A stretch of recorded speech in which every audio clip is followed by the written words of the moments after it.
Hey, what's going on, everybody? Welcome to T-Box Talk, episode 46, I believe. 44. 44, okay. Off to a We hot would be 46 if we didn't miss the last 2 weeks, yeah. Yeah, so we have been on a couple Some weeks fucking hiatus. host you are, Kalushi. I honestly, it was a total guess. I had 45 written down, but then I was like, I don't think it's 45. And then, so went 46, turns out it's 44. So I was wrong once again. Well, anyways, welcome back to T-Box Talk. My name's Andrew, as always, hosted today by Josh and Will. Like I said, we did take a little bit of a hiatus, and we will get into that in a second. But today on the podcast, we're going to catch up, talk about what's been going on at OMADA Golf and going on in our lives. Going to talk some golf stuff. We got a bunch of cool stuff has happened since the last time we recorded. Full Swing came out. There's some live news. We had the Players' Championship is coming up this week. We had a crazy ending in the Arnold Palmer. And then we're going to get into some what are we watching, and then we are going to close out with some stand-up if time permits. Here we go. What's been going on at OMADA Golf? Josh, take it away. Well, I think that a lot of us are pretty much in shock with the difference in launching the products we've just launched versus when we initially did it with Tri-Light. Yes. You know, it's just been night and day. Shockingly enough, we've had really great reception. From the email customers. As a matter of fact, there are a couple of you that had purchased something from the podcast, and I think that's insane. And it's something that you don't get to. I'll tell you, with podcasting, it's a little different than social media because you don't always know who's on the other end because the data of podcasts is really shit. Yeah. Like, they don't tell us, like, they'll say, like, downloads, but we don't know what that means, really, because it's not necessarily indicative of what actually is happening on the larger Yeah, scope. I don't ever download I've never podcasts. downloaded an episode of any podcast I've listened to, so you don't actually know. You could have, even if you have, 100 downloads, you might actually have 500 listeners. You just don't know. But in this case, I feel like I don't want to say like his name or anything like that, but to my man out there who bought an Atlas rangefinder, I just want to say thank you. You're my fucking boy, and you're going to love it. And I appreciate you listening to the podcast. Please reach out to us. If you ever want to be on the podcast or come talk with us, that would be really cool too. But yeah, it's just been, the reception's been insane. We've been selling a lot of stuff. Our revenue and our notoriety, so to speak, has just quadrupled. Maybe not our revenue is quadrupled, but it's about to because we haven't launched the products yet. We're not even starting shipping them until, sometime around tomorrow to March 10th. And, if you're listening to this, some things have been shipped so far, but, it's not just like get the products in and send them out. There's a lot more that goes into it logistics-wise that you have to make sure you check all your boxes. And, we're right at the finish line of just like start ripping things out the door. And people have been so nice and patient with the pre-sale, which is amazing because they got it knowing that, it would take a couple weeks to get there, and they still supported, and that's great. But now we're finally like, let's just start sending everything out. And it's like a great feeling. Well, to be fair, the golf bags aren't going to land until the 20th. Yes, golf bags, a little bit of a different story just because, they tell you the boat is going to be here one day, and then it's just not. We can just get delayed, yeah. Yeah. But, at the end of the day, it's just been really special, I think, to see the support coming from all angles of previous customers, new customers, and, to see people really getting excited about the brand and the products. It's a moment where you need to feel, there's only one way I can feel about it, and that's just truly from the heart grateful for the way things are going right now, because it was a tough 3 years with COVID. We've never really told the story of what happened, but I'm sure we will at some point. But it was difficult, really tough. So, and also I'd like to make a huge shout out. Colucci's been fucking killing it. He's been doing an insane amount of stuff in so many different spots. Just absolute fucking war dog when it comes to fucking business. It's a shocking thing because he doesn't look like a business tycoon, but the kid is just works his ass off. And a second notable mention is that William Davis. We're going to start calling him Shakespeare around the office because we have he's just has the voice of an angel. He came in recently and he did like an audit, a whole entire website audit, like 3 different times to make sure that everything is cohesive with SEO purposing and sounds great and tacks on advantages. And in addition to that, he's been from scratch learning really basically how to take email marketing and grow the business by 40 or 50%.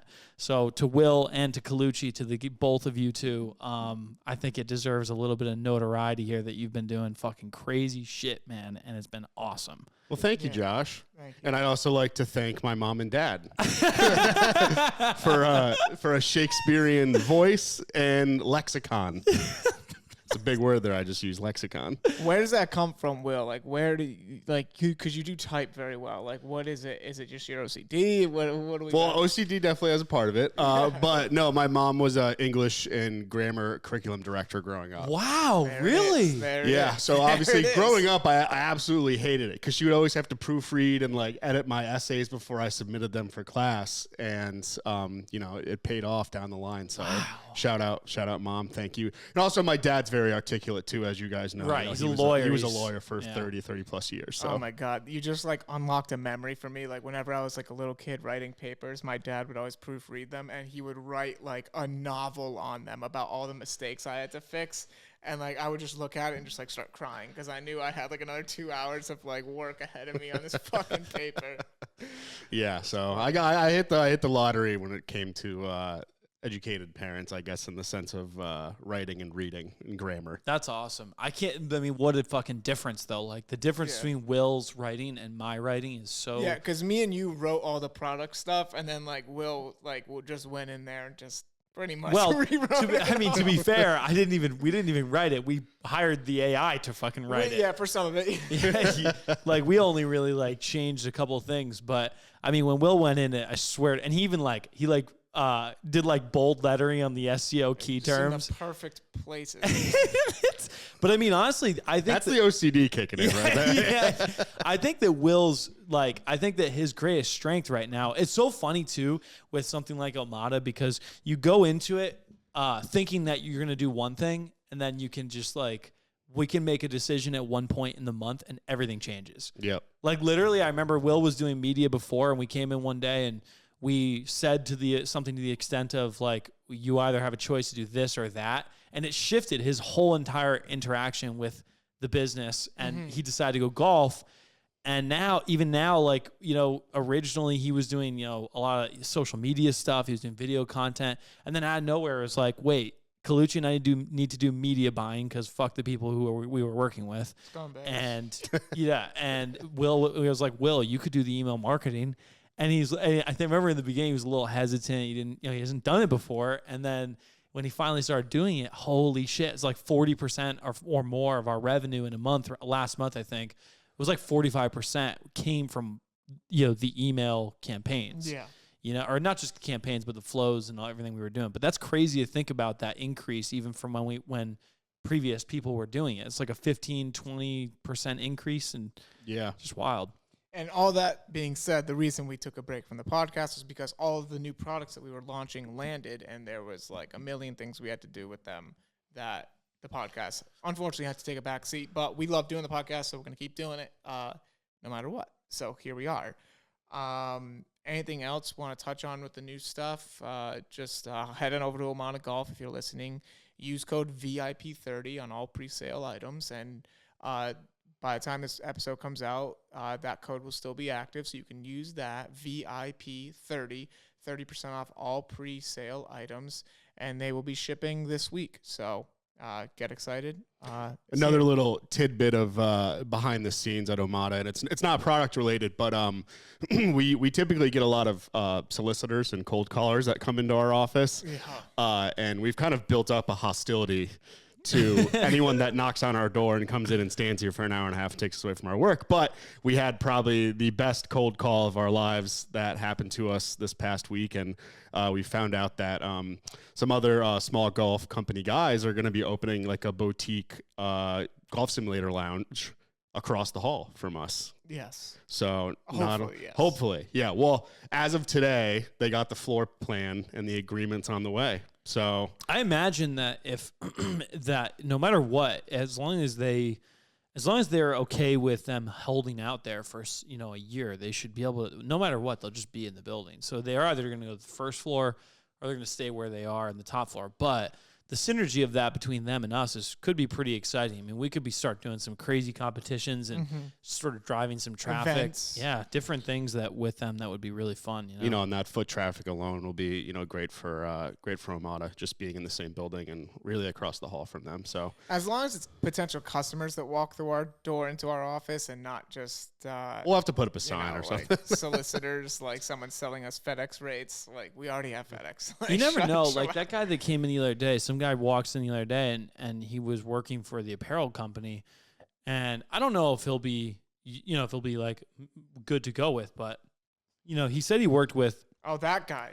I forgot about yeah, that guy. I mean, he said he worked with suppliers in all over the world, and his company was worth, the company he worked for was worth, like $500 million or something like that. So you never know. Like sometimes you win, but most of the time they're just like literally annihilating time you. suckers. Yeah.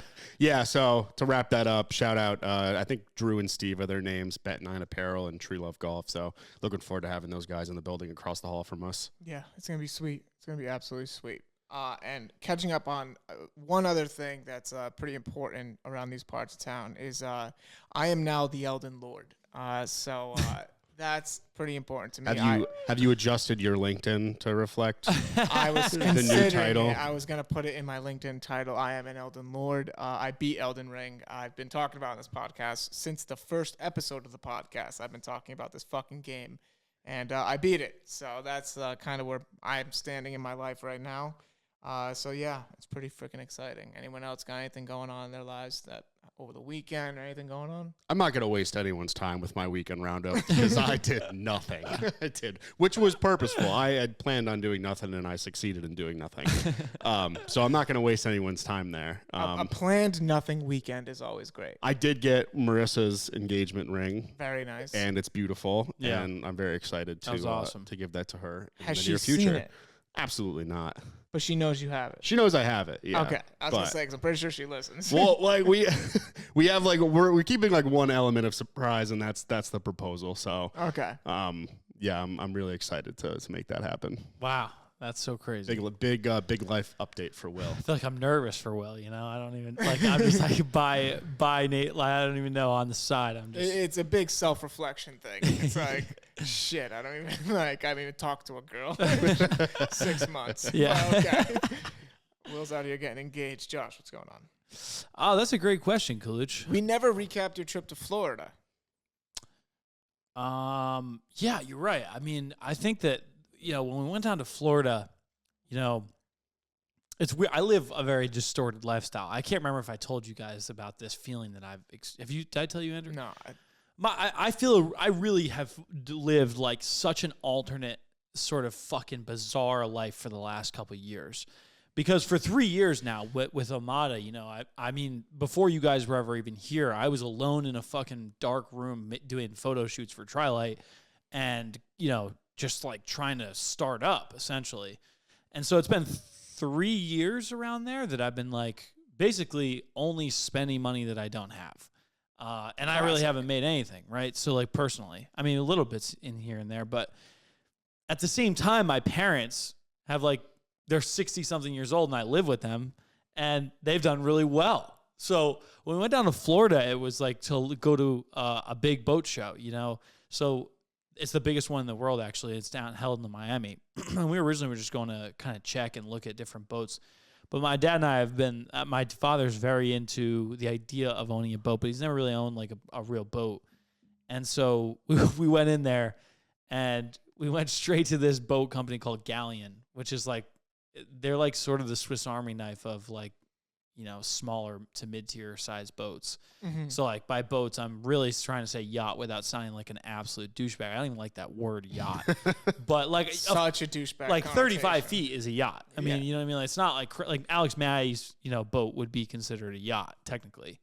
A luxury, anything over like a couple $100,000 is a fucking yacht, in my opinion. I thought yacht you could sleep on it. I thought that was like the you could do that on a fishing boat technically. Yeah. The point is, we were looking at boats, and he walks in, and he fucking like gets sold on the guy. The guy like sells him on a boat, and he fucking like puts money down on a boat.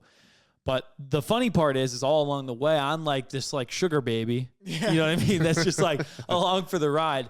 But we didn't even end up getting the boat because the boats are stupid ass fucking expensive. And why would you buy a boat? They're money pits. I mean, if you're gonna buy a boat, buy like a used boat, especially if you have no experience. So we're gonna look for something smaller and also just more cost effective and used. You know what I mean? Yeah, and there's always the famous saying, "Don't buy a boat, just befriend somebody who owns a boat." Yeah. The problem is that we don't have any friends like that. Everyone we fucking know has. You're landlocked in Cumberland, Rhode Island. Yeah, and I I don't know fucking anybody with a boat, let alone a fucking yacht. Cambio's got a nice pond. Yeah, we go down to the fucking pond down in Rhode Island, fucking Rhode Island Pond. Waterman Lake. It's great times, great time. The working man's yacht out on the 12-foot pontooner boat. Fucking great boat. It is a great Party boat. I've been on that boat twice, and we've lived here for a lot of years. So yeah. But all right, so that's interesting, Josh. I mean, you've been caught up with everything with the new website and stuff, and so yeah, I've given up on dating for now. Actually, I kind of had a little reinvigoration over the past couple nights. Okay. Yeah, because I on think the apps? Last couple weeks I've been like literally singularly focused. Like I literally was like, I will run through a brick wall to finish this website and get OMADA to the next level. So I've just been committed to that. But I mean, speaking of dating, I went to Harpoon Fest in Boston over the weekend. I don't even want to know what it said to anybody because I probably made an ass of myself, but it's my favorite day. So I was just having a good time. That's your fucking favorite day?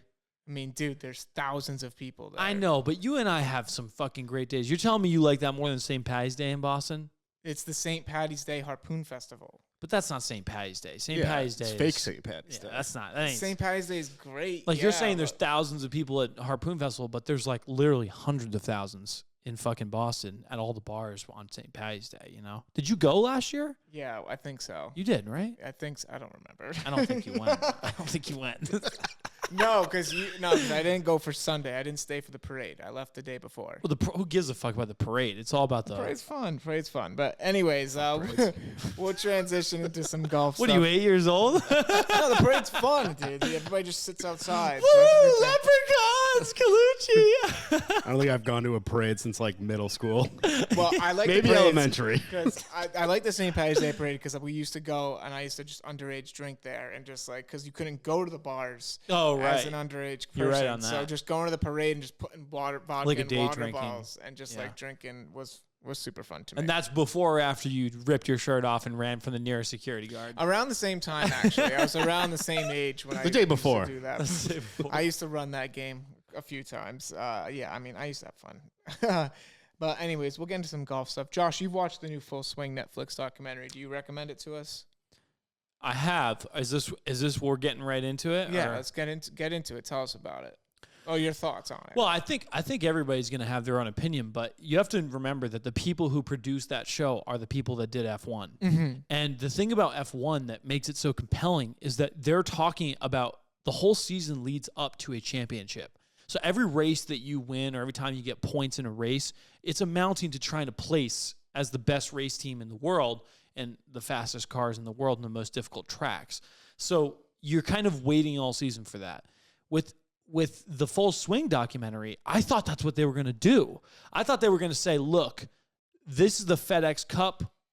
These are the players in the field. We're going to cover their intrapersonal lives. We're going to get into the nitty gritty. We're going to get into the difficult conversations between this, like really an in-depth look, because that's what they do with F1. When there's problems and shit between the teams, they film the teams having those the heads of the whole organization having that conversation. They didn't do any of that in the Full Swing. They didn't even cover it. Like they basically just did like independent interviews with each player that they decided to pick that won an event, which I thought was the biggest mistake you could possibly make, especially for the F1 guys that know so well how to tell the story. Well, okay. I think the reason they might have done this is I think they're gauging the audience, right? The people who are going to watch the Full Swing, they already probably know what the outcome is of the winners of the tournaments and like all that stuff. But I bet you a lot of people watch the F1 show who don't actually watch the live races. So they're like kind of finding out what happened throughout the F1 show. I agree with what you're saying, but I also think well, what's the difference? If you want to know, you can know about either. I mean, speaking from my perspective, like I only got 30 minutes through the first episode. Full Swing was a big swing and a miss for me. Really? Yeah, I kind of had this. I mean, I didn't want to like go into watching it with that mindset, but I kind of did. So that may have been the problem. But with the F1 thing, which I didn't watch, like there's an element of danger with F1 drivers, right? And like, you can't sex up golf enough where it's going to be on that same level of danger and drama as F1. And I think they tried way too hard to make the full. Granted, I only watched 30 minutes of it. I had to shut it off, but I think they tried to make it too sexy. And at the end of the day, golf is still golf. It's still a boring sport. And from what I saw, I felt like what infuriated me the most was all of these 1% athletes like complaining about 1% problems. So, like, it just, to me, like, there was no, like, at least in the first 30 minutes, there was no, like, it wasn't engaging for me, like, at all.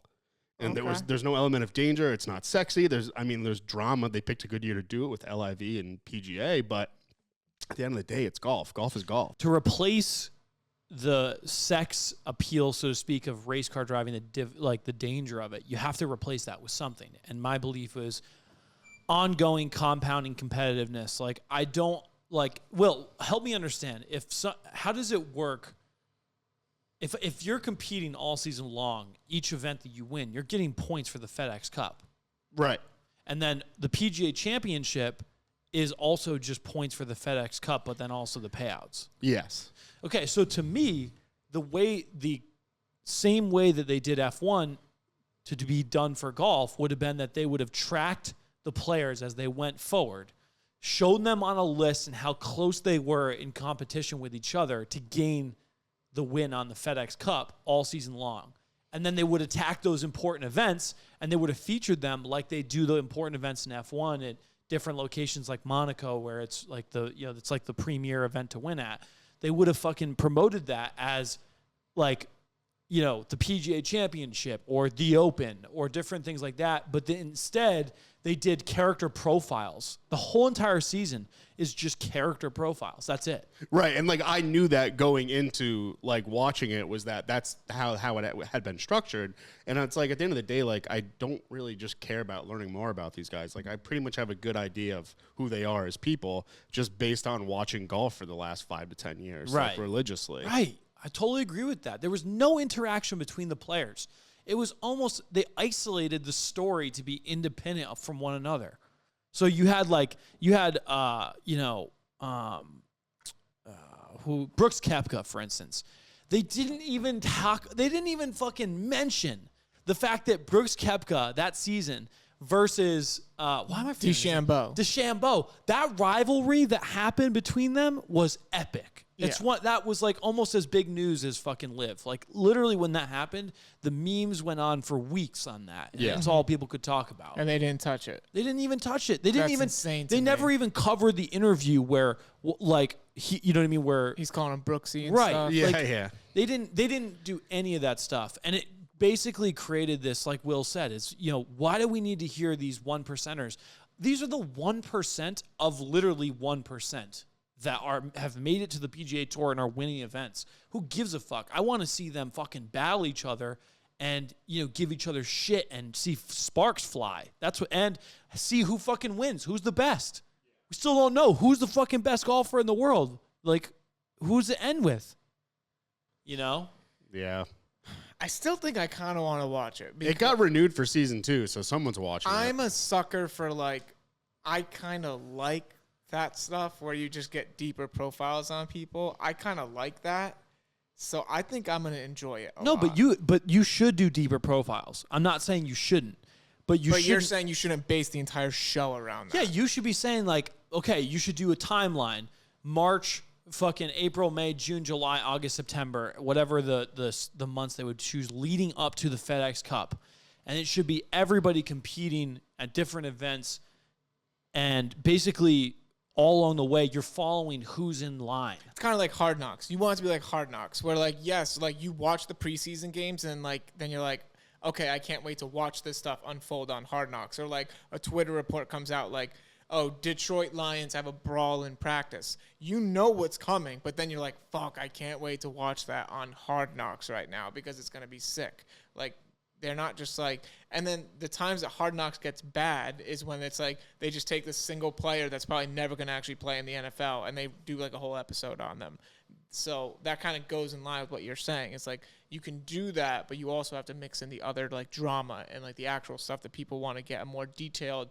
Because like when big reports happen in sports, and this happens all the time, people, professional athletes don't want to say what they feel to the media. But maybe in this like closed, like controlled environment, they're more comfortable saying things that they want to say that they would never just say out loud or tweet or something like that. Yeah, I mean, people in F1, they swore a ton. Yeah. They cuss all the time. And they also in F1, like I said, I think to simplify, I'll say this once, and I don't want to be a dead horse. But if you're not working towards something in a competitive league, the fucking Super Bowl, that's the lead up. Mm-hmm. If you were to do this for the NFL, which they're going to do it better than Hard Knocks, like eventually it's going to be like this for the NFL.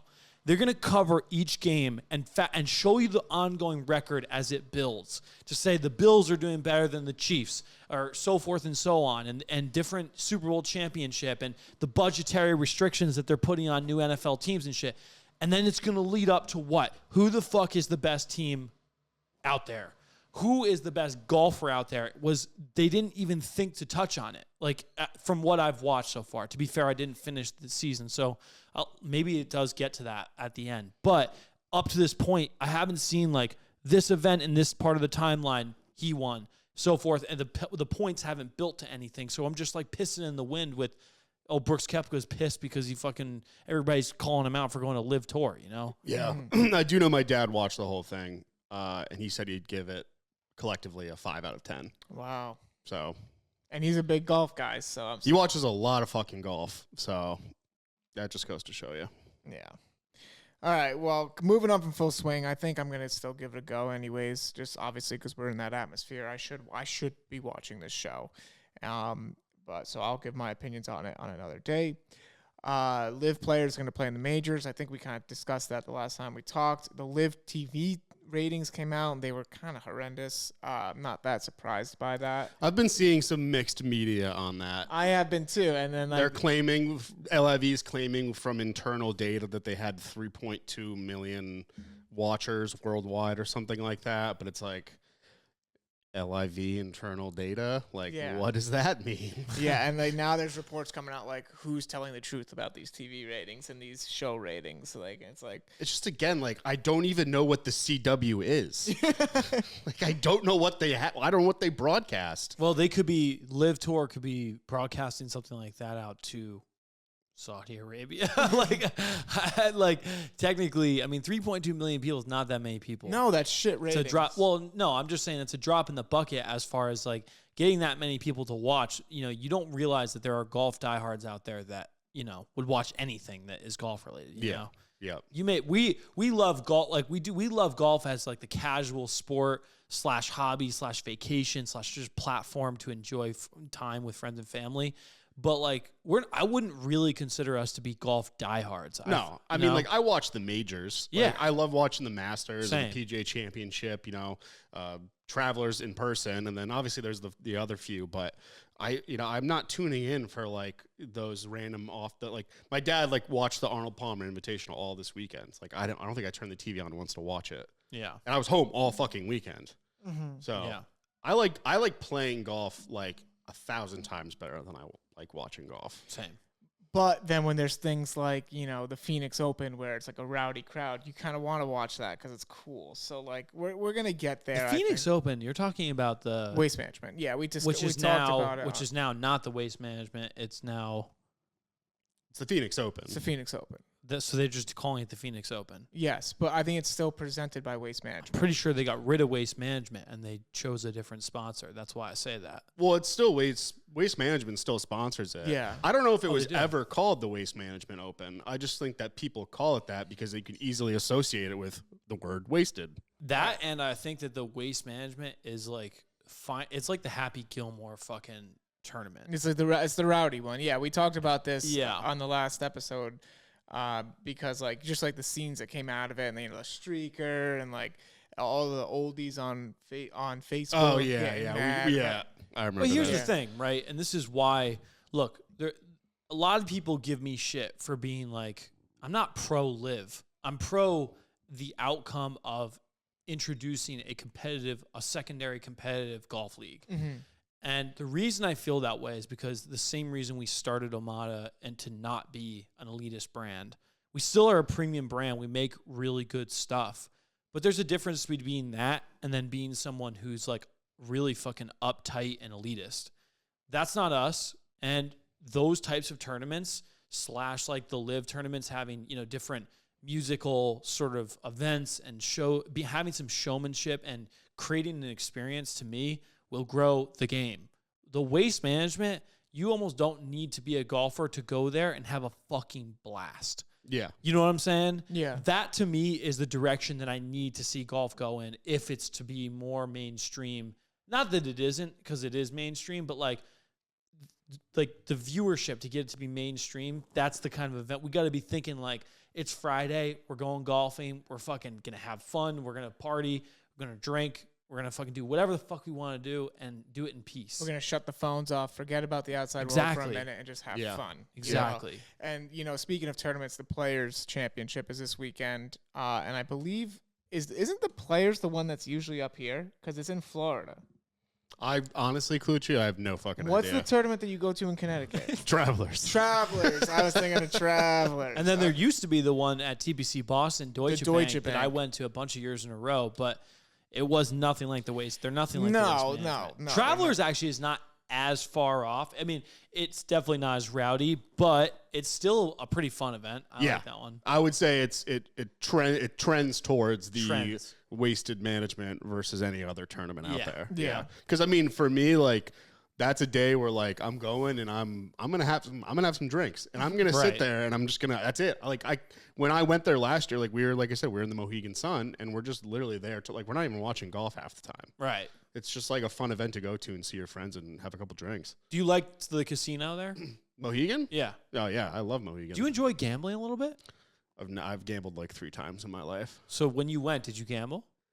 I usually throw $20 in a slot machine, and once it's gone, it's gone. If I made money, I leave. So you've never done tables? No, I just hate losing money. So Yeah. gambling and I don't get along well. You're a secure guy. I don't know that, you know what I mean? Like that's also like I'm not as secure. I don't look for that much security, as you can tell by my actions in OMADA Golf. I look for like risky. I like risk, you know. Gambling could actually put me on the side of the road. I have like bills, like lots of fucking bills. Yeah. No, that's fair. That's fair. I do agree. That actually makes sense. But even when you were younger, like you didn't. Not really, no. Oh, that's interesting. Okay, Yeah. just curious. Safe to say I'm the opposite. We know, Colucci. I would just be so much more well off if I just Galucci's got bills. The problem is they're out to fucking 34 subscription companies that he's been on for 3.5 years that he doesn't even know don't even exist. fucking know about them, dude. I don't Clash even of know. Clans is still on a fucking membership with Galucci. I was really trying to start another last night. The other day I get home, I'm trying to watch the John Jones fight on ESPN Plus. I literally was trying to sign up for ESPN Plus and add another subscription to the game, to the bills, but I guess I must have been so drunk that I didn't know what my credit card info was. Probably better that way. So I couldn't do it. And I was sitting there like yelling at my TV, just like in my bed, like, what the fuck? Like, take my money. And they wouldn't do it. And then I ended up passing out before the John Jones fight even started. So then There you go. So then I woke up and I was like, all right, well, thank God I didn't do that. Thank you, alcohol. Do you maybe not want to do a stand-up and let's just let that be your I think stand-up? that was Because that good. was fucking hilarious. That was good. That was so funny. You told me this on Monday. It was way funnier that time. Well, because I literally sat there, like I pulled my card out, trying to like put in the numbers, like I was trying to subscribe to another thing, and then I just couldn't get it done for You some reason. fell asleep before the fight even happened. I think I fell asleep with my like card in my hand and like my phone in the other, trying to like get a Oh my stream up, God, and I had that's ESPN funny. Plus up on my TV, and I woke up like an hour later. I was like, oh, I missed it all. That's Okay, fucking thank God. hilarious. Oh my God. That actually reminds me. This is something we never talked about, but did you guys watch the Jake Paul fight? No. No, Really? no. Neither. You know, I you mean, can get them on a free stream. It's not that Yeah, bad, I know, but like I just You didn't like it that didn't much. care enough to. Wow, I'm that's not crazy. in that world. That's a one That's world. kind I'm of just not in. sad for me because that is like the one part of the fighting world that I actually care about. Like The celebrity boxing stuff. I think celebrity matches are again similar to how I feel about Liv is how I feel about them. Is I feel like, you know, dude, there's a reason that I just spent 3 hours last night deep diving into the fucking Royal Rumbles of WWE and Monday Night Raw. Yeah.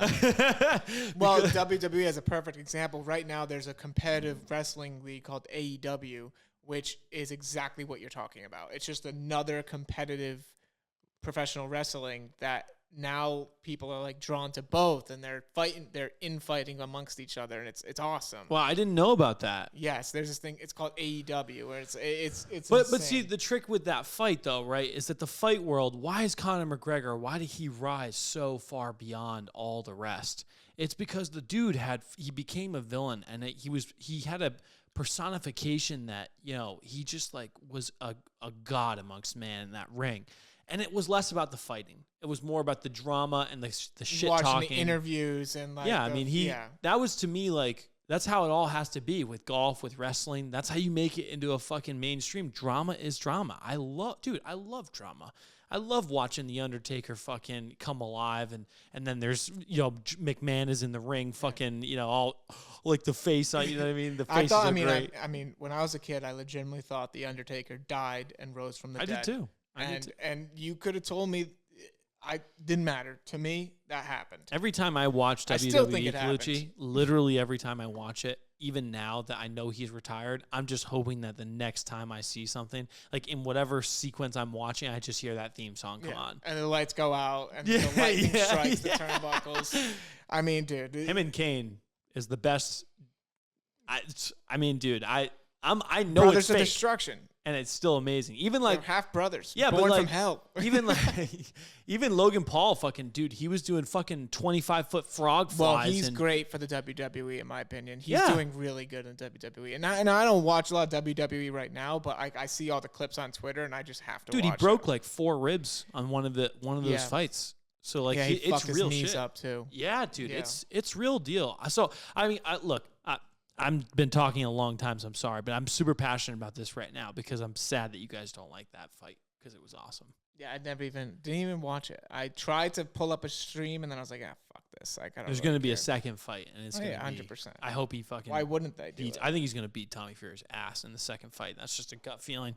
Tommy Fury felt like he was bigger than Jake Paul by a lot. Yeah, and he's also classically trained in boxing. So Yeah, like, I mean he's been training his whole entire life, but yeah.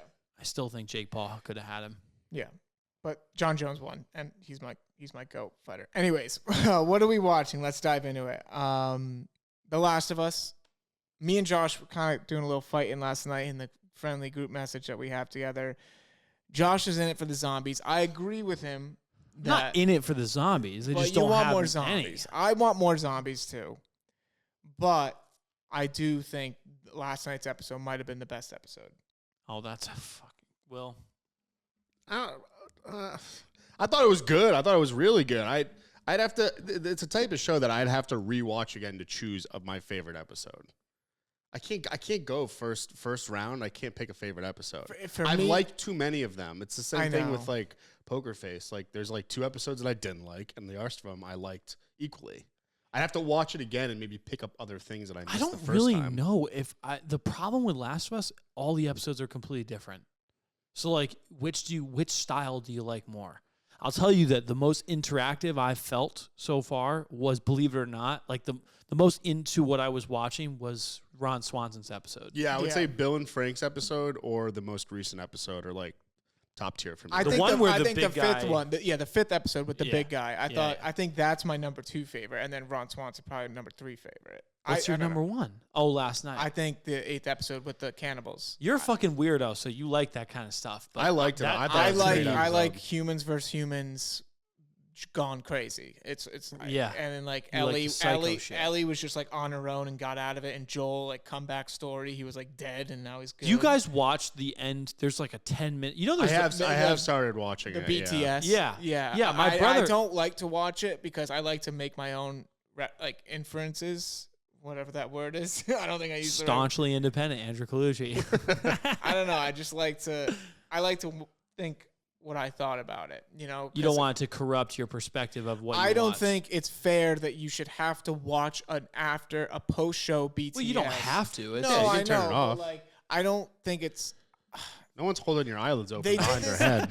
Hey, fuck you, kid. You better watch this ending or you're dead. Like they did it with House of the Dragon, where after every episode they did a BTS. This is why we did this, and like a lot of it was like you had to watch it to understand what you just watched, and I don't think that's fair. Like I think you should be able to portray what happened easily and not have to explain it in like a 10-minute post-show interview with the writers. Yeah, I mean, I think like last night, especially like with the whole Joel, like they're framing it so that Joel is going to come back and save Ellie, right? But they like you don't really know why they did that because in the end he didn't. Like Ellie saved herself. So like to hear from a writer's perspective after the show, You're nailing it. is not it's not really like forming like an ending. It's not really telling me what I should think. It's just giving me their perspective as to why they did what they did. No, and I agree, and that's why maybe this show is different, because I think this show is a little easier to like understand. Like House of the Dragon, they did like some crazy ass shit. And Well, like, House you of the would've- Dragon has it's like a thousands million of names and years. yeah. and There's stories. there's and so history. just think about the plots right now. There's really one plot.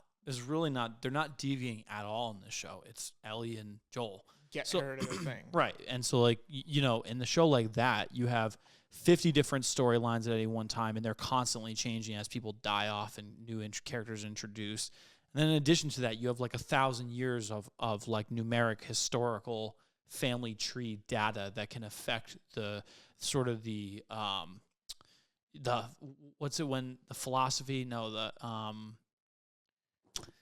Succession, the No, throne. kind of. Yeah, kind of. I'm just saying, like your when it's your destiny based off of family tree and like birthright no, the prophecy. prophecy. So everything was working towards this prophecy, like the winter's coming and like who's gonna sit on the Iron Throne. Like you know what I mean? There's a timeline, so Yeah. it's different. But That was a great moment when Joel catches up with her after she gets out of the burning building. Yeah. I was like, holy shit! Like I teared up. The a little stabbing, Yeah. the stabbing scene was very was intense. awesome. Yeah, dude. it was very awesome. intense. Yeah, I the really I was fuck like, that guy. she's going. Oh, she's still going. Yeah. Oh, okay, she's not done yet. My only quarrel with that episode was the condition that Joel went from to where they jumped too quick. They should have shown him coming back to life before that a little bit. Yeah, a little bit. Yeah, 'cause Little he bit. He basically went from dead. like his deathbed to Rambo. to like stabbing 5 people. Killed, with his bare He killed the fucking whole town. hands. He killed the whole so I said to Marissa at the end of the episode, I was like, well, that town's gone. Dude, I'll tell you what, when he was in the chair, or when the dudes were in the chair and he was doing his interrogation, Oh. that to me is always how I thought interrogations would actually go versus what you see in most Hollywood movies. I felt like the brutality and whatnot of him just stabbing the knee and not giving a fuck, not being emotional and shit. And just ready to rip the kneecap off. just Yeah. by- Yeah, and then oh my- hammering the dude in the head with a pipe. Yeah, Just because. I can't. Yeah, dude. I thought that was a rogue decision to kill like that. I really did. I thought that would have been such a crazy turn of events for him to like try to actually kill them instead of like tying them up and shit. Well, I think it's kind of like a flash forward. It's like it's to me, I thought about like all the alluding to Joel being like a murderer and a killer in his past. Yeah. And so like when they were doing the interrogations, like that's how I immediately thought of that. And like this is how Joel like used to operate. Right. Oh, good point. Well, that is a good perspective. I think the whole world is just kill or be killed. So like I think he knew that like he can't just torture him and leave him. He's just got to kill him. I thought it was nasty when you find out that the elk they're serving them is fucking Oh, human. Marissa called that. I didn't pick it up right away. She's like $10. That's actually human, and I'm like, no, it's venison. well, they show you killing the elk, and they tell you that they have rations of the elk. Or I whatever. swear they said they had rations. No, they of did. venison. They did. Yeah. They go. We have like, if we ration it out, we've got maybe a week left to feed everybody for a week. But they also listed off the food items, and I would love to go back and see if they say venison, because I think the whole point of them, because like they say we're cooking venison, and then they drag the deer in. I think that's kind of like, wait a minute, that wasn't actually venison, because that's the venison right there. They just caught I them. thought they said venison. Marissa sternly thinks that they did not say venison. So I'd have to go back and watch it again. I'll tell you this: when Ellie this is such a we're just doing what are we watching with The Last of Us, basically. I mean, it's the show that's captivating the world right now. It is. I think when she was in the cage, the balls on her as building her character was crazy. Yeah. To think about that type of like taking that approach as like a 10-year-old or whatever she is, as a 20-year-old or 25-year-old, that to me is a really scary thought, to have to try to fight your way out of that town like that. Mm-hmm. And even like, dude, when she, like the second she spots that ear on the ground and whatnot, bone chilling. Yeah, I wonder if She fucks them both up too, grown-ass men. I wonder if she does have the ability to infect people. I don't know that yet. So because I think she was full of shit when she's like, I don't know if she can pass the infection by biting people. Yeah, that's a good that point. would be interesting to know. But he ends up dying before you'd ever find out. So it doesn't matter. What I was really disappointed with? That's next week is the last episode. Yeah, I didn't know that. I did not know that. That's crazy. And it's only 43 minutes long. That's crazy. Yeah, I don't know how they're gonna wrap it up. Maybe they'll get to their destination. No way. No way they get to that destination. No fucking way. I think there's going to be season 2 is what you're saying. Yeah. No, there already is a season. Oh, there is? Yeah, oh, yeah. okay. Then I'm Long not butthurt and about they it. have source material. They have the whole second game. Oh, okay. Yeah, they're not even close. I to thought having it was material done yet. after that. And I was Yeah, like, and then that I makes was no reading fucking about how sense. like the second season might not come till 2024 or 2025, which fucking What? sucks. Doesn't Yeah. surprise They haven't me. even started filming it. They're not filming it until spring of this year, so they're not filming it for another few months. And then Why do they do shit like that? You'd think that they would be better. That they would just film 2 seasons. If you're you gonna knew, put you knew the show was going to be a success. I know. If you're gonna put that kind of even or if you HBO, don't, like how did you not if you already gave them so much money for season 1? that's what I was gonna say. Just tell them to do season 2. Like start it before Start the it. show airs. Yes. Like you knew it was going to be successful. Yep. I guess hindsight's just hindsight, but like fuck. Especially when you put a guy like Pedro Pascal in there. Yeah, Pedro Pascal has not lost yet. he doesn't miss. Literally every fucking show he's in right now, or every movie, even the fact that Mandalorian, we didn't even fucking talk about that, but Yeah. Mandalorian just came out. Do you watch Mandalorian? Will? No, I do not. I cannot contribute. Why don't you watch Mandalorian? I don't know. I have so Do you much not have time in Disney- the day, huh? do you not have Disney Plus? I don't know if we do. We did. We didn't. We did. We didn't. Got I think we're using someone else's account right now. I if have we do have Josh's. it, I so. go on Tiki's profile. Oh man, you gotta watch Mandalorian. Well, do you like Star Wars? Probably not that much. I don't know. It's a diff. Like I'm not big into animated stuff, and I saw Minions for the first time a couple weeks ago, actually like 2 months ago, and now Rise of Gru, or I've seen Rise of Gru like 15 times because I fucking love Minions. I don't know love what Minions. it is. Minions is a sensation. But I've if you never told seen 27-year-old Will that he was going to watch Rise of Gru 15 to 20 times after seeing it like 2 crazy. months ago, I would have said fuck off. So I haven't finished Rise of Gru because every time I watch it, I really am looking for something like Last of Us. I just want 20. I want something like Last of Us to have. I want 10 episodes a week of Last of Us, and I would be good. No, that's a lot. So. Well, I'm not saying like of only Last of Us. I mean like 10 shows a week, 10 episodes of shows a week that have the caliber of Last of Us. I go down. I try to find the best post-apocalyptic stuff to watch, and it's just there's very few and far between good post-apocalyptic movies and shows. It's sad. Well, it's tough to. That's an expensive world to build. Yeah, I know. It's funny. That's why they I like just never forced do it my well. mom to watch this first and second episode because I think she loved the show.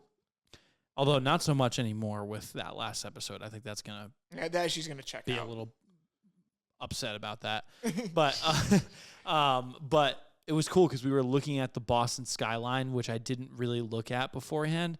But I've seen all those buildings up front, and it's like I have that picture in my mind, and then to see it like It's like, wow, dude, they did a lot of Right, work. because like the post-apocalyptic world is based in 2023, right? Yep. Is that the date they set? Yeah. Yeah. It's around there. Yeah. 20. Yeah, right? Yeah, it starts in 01, I think, and they 20 jump years, 20 yeah. years or 23 years. They do a huge jump.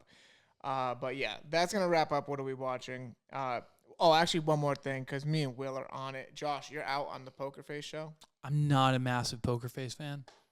I'll give it another try, but so far it's been slow. It's too slow for me. I like it. I love it. I like it. I think there's one episode I didn't like, and there's like 8 episodes out. Which one didn't you like? Didn't you like? The theater one. We talked about this. Yeah, I didn't. Yeah, It's like the 4th or 5th episode. I did not love that Or one. the 5th. I don't know. I also didn't like that one that much, but I think the show is still good. Anyways, let's go to some stand up. I already. Well, landed- I'd like to say that, you said you like Poker Face. If you're not fucking watching Mandalorian out there. Mandalorian's goated. I mean, that's Yeah, just. but goated. we didn't talk about it. We didn't even say anything about it.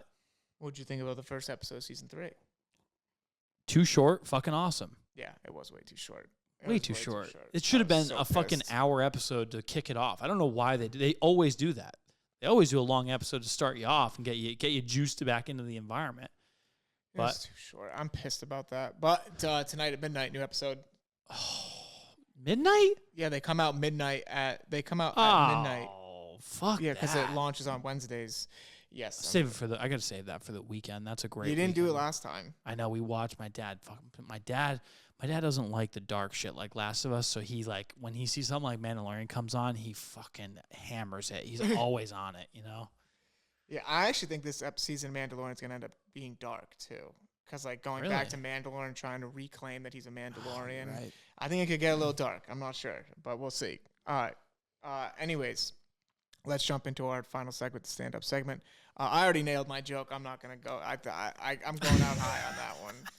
I already nailed it. I was trying to subscribe to ESPN Plus, just add it to the repertoire. But Will, why don't you take us away?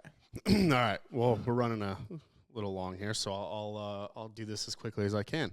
So as you guys know, Marissa and I had a little run-in with COVID. Well, some of you know that we had a run-in with COVID about a month ago. And, we separated. We took all our precautions. We basically spent, 7 days in different rooms. It was very depressing by the end of the 7 days, I will say, for anyone that's had it or dealt with it. And I contracted it anyway, so it didn't fucking matter. But this all went down on a Wednesday. And so by Friday, Saturday, we were in the thick of it. She was down bad, and I was pretty bored. So before the weekend hit, I'm making all the grocery runs. I made a grocery run, and I got some these non-alcoholic sparkling lemonades. And on Friday night, I made my dinner delivery. I slid the tray across the floor. Marissa ate, and she probably fell asleep shortly thereafter. So, I sat down. I, just got the Xbox, and I'm logging on to Modern Warfare 2, and I cracked my first sparkling lemonade. Delicious. A couple hours pass, crack another sparkling lemonade. Now it's probably 9 or 10 p.m., and I decided to make a little drinky poo with a third sparkling lemonade. So now I've had 3 sparkling lemonades. So fast forward to like 12 or 1 a.m., I'm on my 4th or 5th sparkling lemonade. I'm drinking almost the full 6-pack that came in a 6-pack. And at this point, I'm like very wired into Modern Warfare 2. I'm like just having a great time. I'm getting it all out of my system. But I deep down, it's like 12 or 1 a.m. and that's late for Will. So like I need to like pack it up soon. I lost my place here. So 2 a.m. rolls around, and I finally throw down the sticks, and it's probably one of the later nights I've had in a while, but that's okay. I can't leave the house all weekend. Marissa's sick, and I'm caring for her. And there's nothing wrong with sleeping in on a Saturday anyways. So I lay down, throw on some background TV, and toss that on until probably about 4 a.m. I toss and turn. 4 or 5 o'clock in the morning now. At this point, I'm just fucking pressed. I stayed up till 2 a.m. I can't sleep. Now I'm nearing my normal wake-up time of like 7 or 8 a.m. But regardless, I finally fell asleep. I logged 4 or 5 hours, but I'm waking up absolutely fucking drained. Like, you can stay up late, get a good solid 5 hours in and still be, operable the next day. But I'm not. I'm really feeling like shit. So as I'm making breakfast, I grab my last can of sparkling lemonade out of the fridge. And now that it's daylight, I notice dead center on the front of the can contains caffeine. Oh, no. So not only does each can of the sparkling lemonade contain 47 milligrams of caffeine, Oh my but I was God. slugging them back until 1 o'clock in the morning. So let's just do that math together, all right? That's 5 so cans at much. almost 50 milligrams. I drank 250 milligrams of caffeine before trying to go to bed at 1 o'clock in the morning, which is basically the equivalent of going outside, taking all the air out of your car tires, and then driving it and assuming it's going to work properly. Dude, that is so much caffeine. You know how I know this? Because he was sending, he was sending me he sent me 6 messages on fucking Xbox. So I knew he was either drinking or just having a great time on his Friday. And then he translated to me and texted me much later than the moment of where he should be in bed. And I know Will would have been asleep. So that's so funny that you say that now, because that is fucking ridiculous. They dude. were so good. And I had never seen them before. So I just grab them right off the rack at Dave's, throw them in the thing, throw them in the fridge. And it's dark out. So I'm just going in my fridge and grabbing them. Grabbing one, grabbing 2. Wow. And then 5 later, 250 milligrams of caffeine. And Dude, I don't even drink that much caffeine. I'm That's fucking crazy. I'll sometimes drink between 150 and 200 milligrams of caffeine in the morning, depending on how many cups of coffee or what I'm drinking, energy drink wise. But 250 milligrams by 1 o'clock in the morning, not a recipe for sleep. No, that sucks. So That's fucking hilarious. anyone listening, read the label before consuming. Josh, got anything? Yeah, I get this new thing I want to do is that I like this. So basically, I think we need a means to call ourselves out when we need to be coherent or when we need to come to a realization. And I think I'm going to define that as self-check. And so I'd like to say I had a situation a week ago where I had DoorDash an order, and they gave me, I had ordered so many things at once that I had received 5 pairs of chopsticks. Self-check.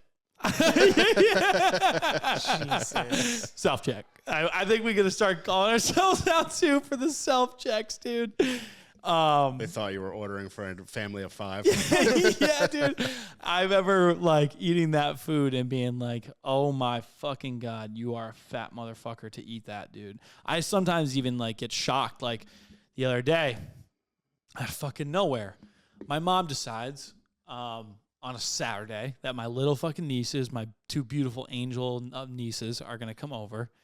And she goes, oh, I'm going to make I asked her to make me banana bread because I fucking love banana bread that my mom makes. And it comes from my grandmother's recipe. So It's fire. I've had it. You've had before. it? It's so fucking good. banana bread is awesome if made correctly.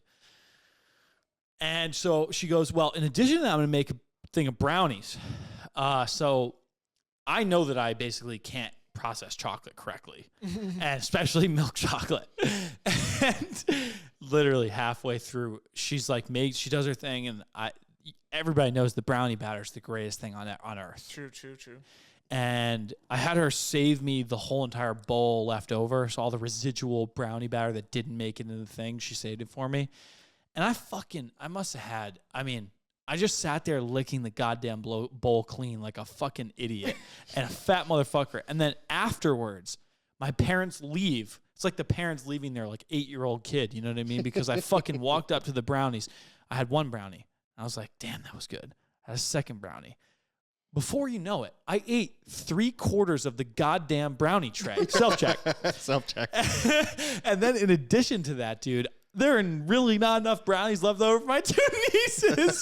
So I had eaten enough fucking brownies for 5 people. And half the fucking loaf of banana bread. Goddamn self-check, dude. Self-check. I'm out of control. I'm out of fucking control, And then dude. the other day, I saw coming in on the group message that you were about to journey through a blizzard to go to the store to get yourself the Nature's Promise chicken patties. Oh my God. He was about to kill himself for the fucking chicken patties.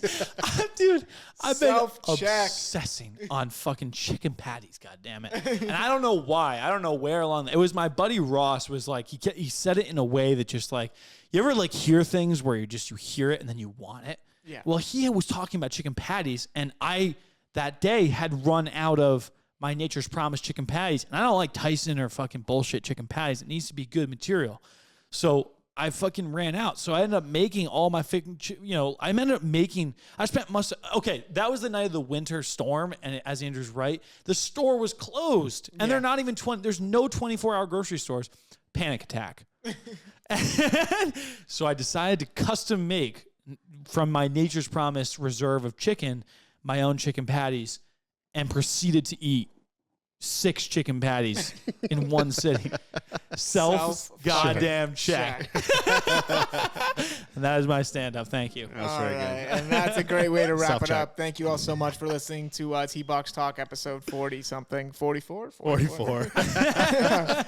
Self-check. Self-check. Care about the podcast. Self-check.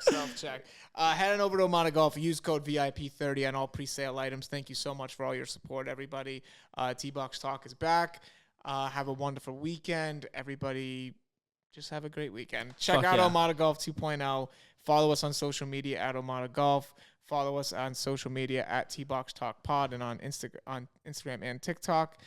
Tell a friend, tell a family member about the podcast. Thank you so much, everybody, and have a wonderful weekend. See ya.